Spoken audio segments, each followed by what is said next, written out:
Alrighty then. Good morning, everybody. Happy Sunday morning to everyone. I hope y'all are having a wonderful morning. Having a cup of coffee, having breakfast, or just visiting with family or whatever.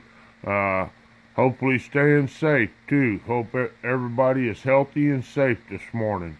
Alright, I am the Living Room Panner. Welcome to my channel, folks. I have several fun games and giveaways going on from time to time, so y'all stay tuned and sit back and enjoy the show. Alright, thank you all for coming, by the way.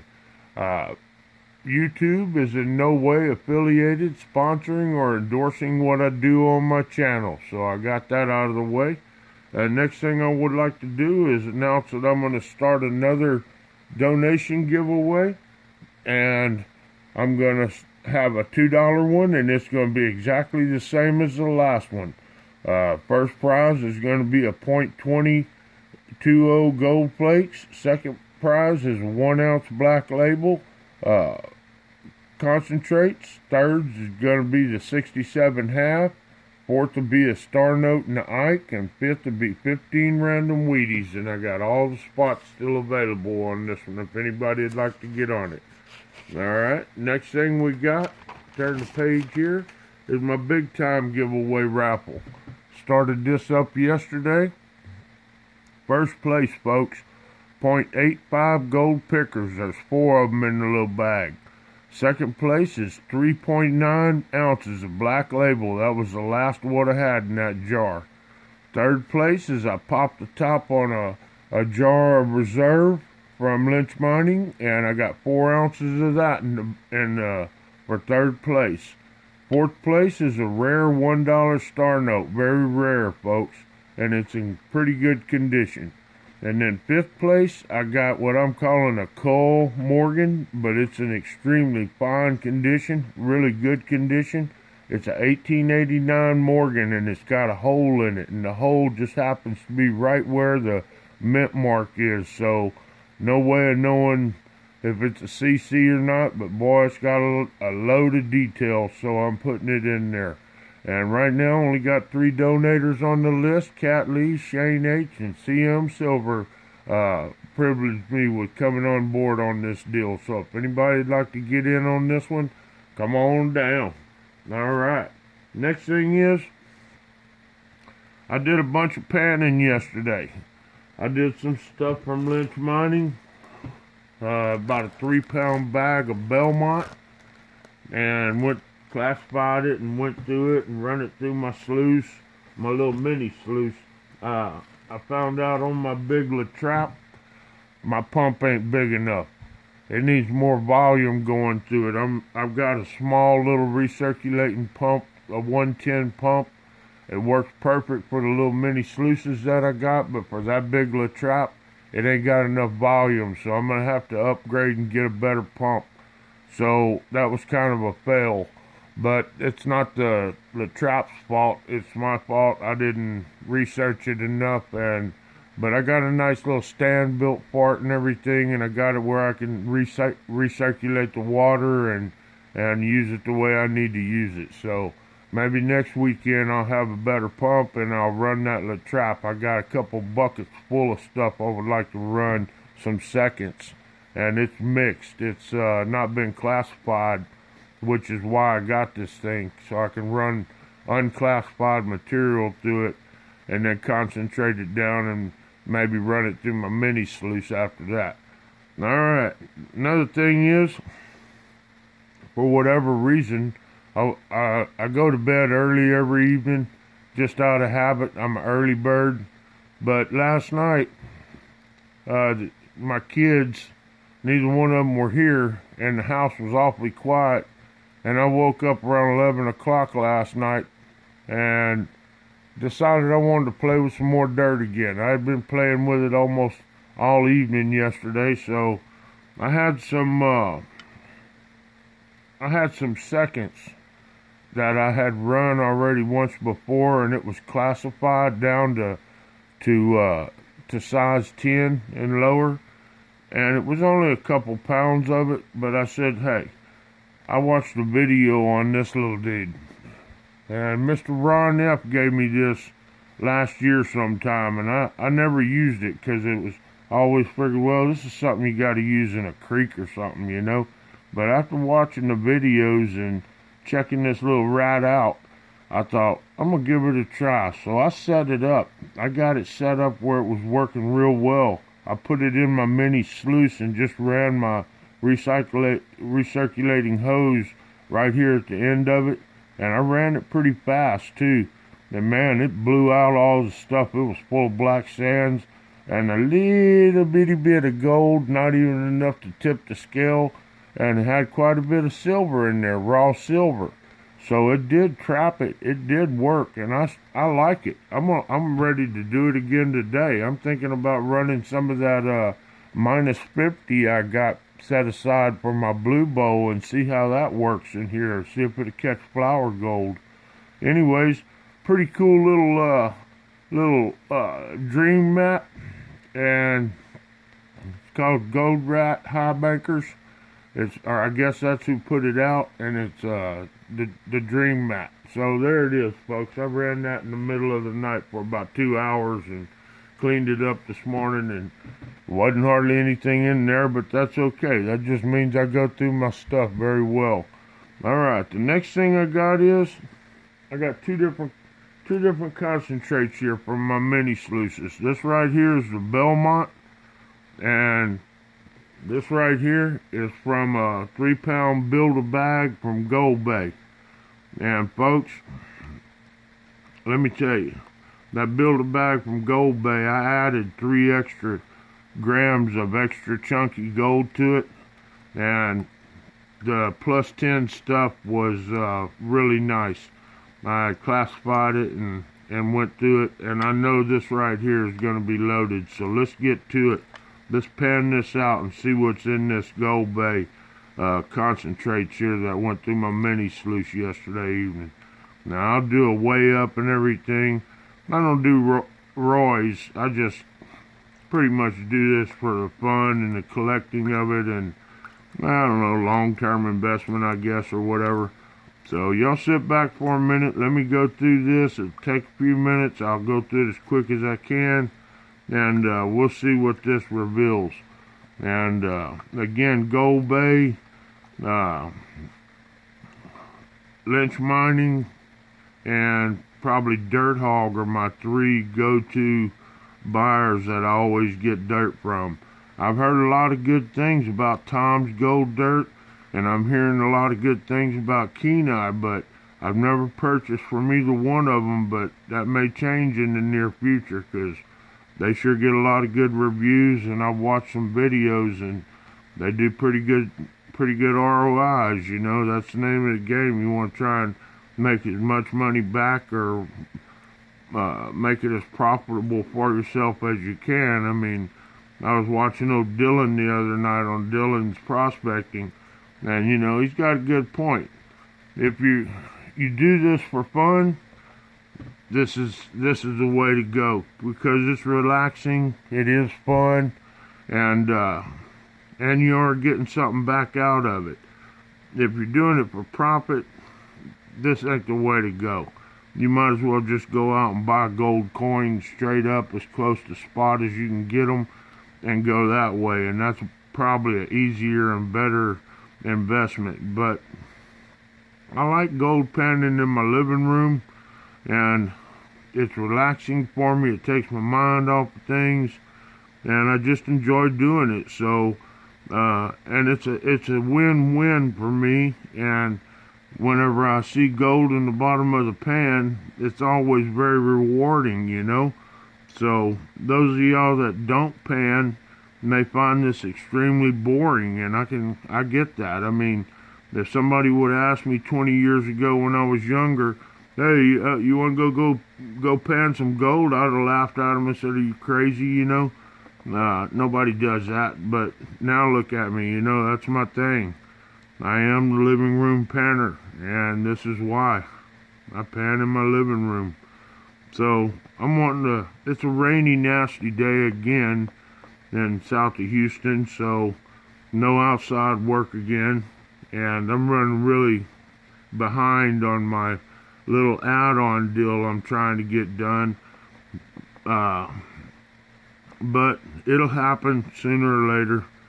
So, anyways, I'm seeing a lot of little finds in there. And work this down, work it on down. Also, seeing our treasures. Rick, I'm trying to get in touch with you right now.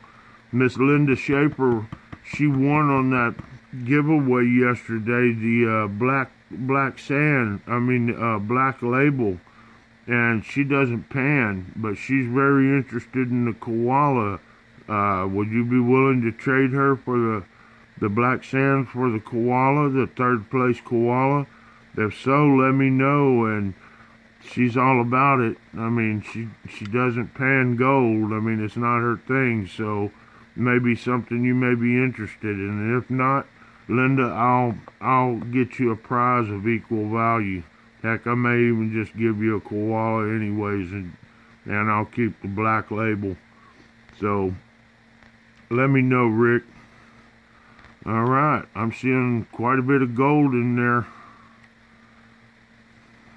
And geez, that's quite a bit. That's probably a gram at least right there.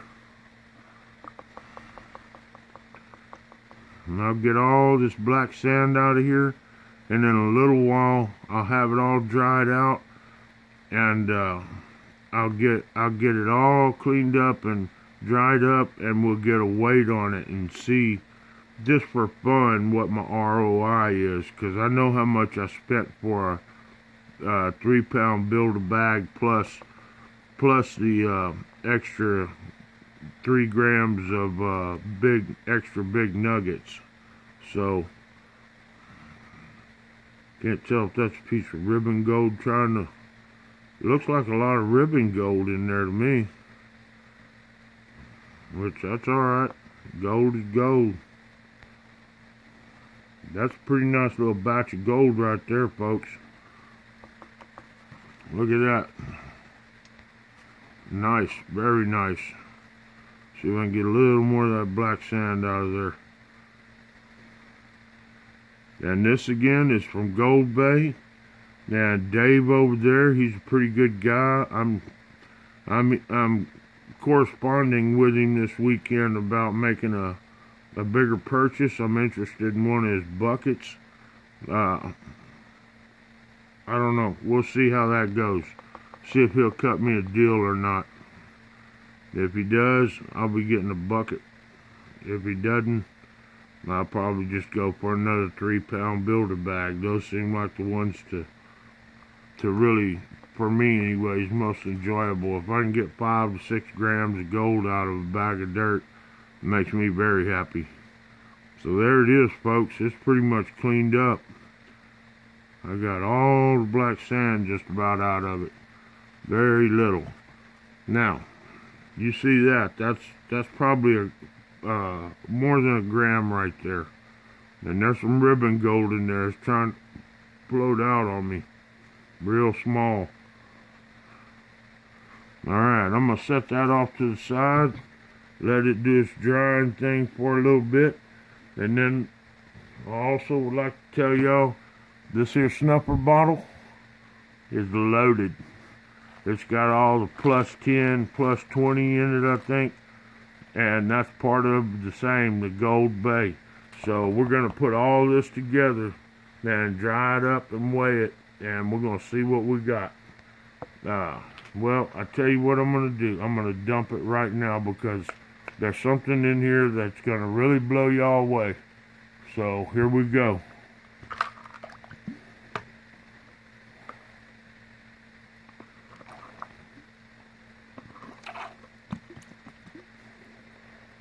Alright, I think I got it all out of there. Yeah. Real quick, like, because this video is getting long. Look at those big pickers. And amongst them, this dude. Anybody see that chunk of rock? Nice. Very nice. Nice pickers. Nice, nice, nice. Very nice, Dave. Thank you very much. Can't wait to weigh this up and see how good it is. But that looks like I should have pretty close to 6 grams of gold is what I paid for. And we'll see how it weighs up. I know I didn't miss much if I missed any. Alright, folks. Real quick, let's go through this Belmont now. I know this video's getting on up there, so we're going to do this one quick. I put everything together in this Belmont. I can tell you I found no big nuggets in the plus 10, but I did see in the minus 10 over 20, it looked like the best classification for material. So let's see what this cleans up to. This is the 3-pound bag or 5-pound bag from Belmont. It's called Belmont. It's Lynch Mining's. Not very expensive. I think it's only like, I don't know, 18 bucks or something like that. No guarantee of what's in, how much is in there. Just guaranteed there is gold. It's unclassified. So we'll see what we can get here. I just wanted to get some volume, you know, so I bought some Belmont and Vulture. And I got more coming. I've been on a gold thing here lately because I haven't been out and about. I haven't been hitting my local coin shop. They've been, I'm not sure. I think they're on restricted hours or something. I don't know. I haven't been over there in a month. So I haven't been getting my regular local stuff, you know. It's just been whatever I buy online. And right now the prices are kind of crazy on silver. So I've just been messing with dirt. I got a stockpile of it, and I ain't gonna run low. I'm gonna keep stockpiling as long as I got the money to put a little bit into it every week. That's what I'm gonna do. Someday I may not be working over there where I'm working anymore and have more time to do what I enjoy doing and I don't know. Early retirement or whatever, I don't know what you want to call it. Playing with my stuff. Anyways, I ain't all about going back to work right now with this mess going around, and my company seems to think, I don't know what they're thinking, but I'm not going to put myself out there with that many people with this mess still going around. I'm just not going to do it. I'll work with a limited group of people like I've been doing, but I'm not going back to that big plant. I may not go back at all. So we'll see what happens. I mean, I know they're trying very hard right now to come up with this rapid testing and a lot of it, because the only real way is to do that, to test people every day. You know, I'm thinking every company is going to have to test their people, because you don't know where people are going in the evenings. So when they come back the next day, just because you tested them yesterday, today they may not, they may have contracted it, you know. So I mean, I don't know, where's the line on that. Anyways, with COPD, I'm not willing to risk my health, so I don't know what my future entails. We'll see. That looks like a pretty good little bit of gold right there for an $18 bag. No big nuggets, but there's some nice little pickers in there. So, there it is, folks. I'll finish cleaning that up and get a weight on that as well. And, I guess I will holler at y'all in a bit. Anybody want to get in on those raffles, let me know. I'll be playing around with some dirt and maybe cooking a good dinner today. So, y'all have a great day, and I will talk to y'all in a bit. All right. Later, taters.